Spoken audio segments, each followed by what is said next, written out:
Function ചാപ്റ്ററിലെ വളരെ important question നോക്കാം. Find the value of M and N. Okay, നമ്മൾ ഇത് കോൾ ബൈ വാല്യൂ മെത്തേഡിന്റെ ഒരു എക്സാമ്പിൾ ആണ്. Void change int N N is equal N plus 1 ഇങ്ങനെ കൊടുക്കുകയാണ് അല്ലേ. അപ്പൊ ഇത് ഏത് മെത്തേഡ്? നമ്മൾ കോൾ ബൈ വാല്യൂ മെത്തേഡ് ആണ്. അപ്പോൾ ഇവിടെ നോക്കാം, ഇത് ആക്ച്വൽ ആർഗ്യുമെന്റ് ആണ് അല്ലേ. ഈ ചേഞ്ച് ഓഫ് എക്സിനകത്ത് നടക്കുന്ന എക്സ് എന്താണ്? ആക്ച്വൽ ആർഗ്യുമെന്റ് ആണ്. ഈ എൻ എന്താണ്? ഫോർമൽ ആർഗ്യുമെന്റ് ആണ്. ഈ ഫോർമൽ ആർഗ്യുമെന്റ് ആയിട്ടുള്ള എന്നിന് എന്തില്ല? ആ വാല്യൂ ഉണ്ടോ? ഈ എന്നിന് ഇവിടെ വാല്യൂ കിടപ്പുണ്ടോ മക്കളെ? എന്നിന് വാല്യൂ ഇല്ലല്ലോ, വിലയില്ല, അല്ലെങ്കിൽ വിലയൊന്നും കിടപ്പില്ലല്ലോ, ഇല്ല. അപ്പോൾ ഈ പറഞ്ഞ എക്സിന്റെ വില അഥവാ ആക്ച്വൽ ആർഗ്യുമെന്റ് ആയിട്ടുള്ള എക്സിന്റെ വില എങ്ങോട്ട് പാസ് ചെയ്യിക്കും? നമ്മുടെ ഫോർമൽ ആർഗ്യുമെന്റിലോട്ട് പാസ് ചെയ്യിക്കും. അപ്പോൾ എന്നിന്റെ വാല്യൂ എത്രയാവും മക്കളെ? 20 ആകും. ദെൻ എക്സിന്റെ വാല്യൂ എത്ര തന്നെയാണ്? 20 തന്നെയാണ്. എന്നിട്ട് എന്നിന് 20 ആകുമ്പോൾ എന്നിന് 20 ആകുമ്പോൾ എന്നിന് 20 ആണല്ലോ. അപ്പൊ തൊട്ടുകാരെ ഓപ്പറേഷൻ എന്താണ്? n = n+1.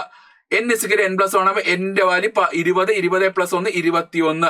അപ്പോൾ എന്നിന്റെ വാല്യൂ എത്രയായി? 21 ആയി. എക്സിന്റെ വാല്യൂ എത്രയായി? 20 ആയി. ക്ലിയർ? അപ്പോൾ ഇവിടെ ആക്ച്വൽ ആർഗ്യുമെന്റ് വില ചേഞ്ച് ആയില്ല, ഫോർമൽ ആർഗ്യുമെന്റ് വില ആയിട്ടുള്ള എന്നിന്റെ വാല്യൂ ചേഞ്ച് ആയി. മക്കളെ ഇതിന്റെ കൂടുതൽ ക്വസ്റ്റ്യൻസും ആൻസറും കൃത്യം ഇന്ന് 7 മണിക്ക് ലൈവിൽ വരുന്നുണ്ട്. സൂപ്പർ സിസ്റ്റി ആയിട്ട് മക്കളെ എല്ലാവരും ലൈവിൽ പങ്കെടുക്കണം, സെറ്റ് ആയിട്ട് പങ്കെടുക്കാം.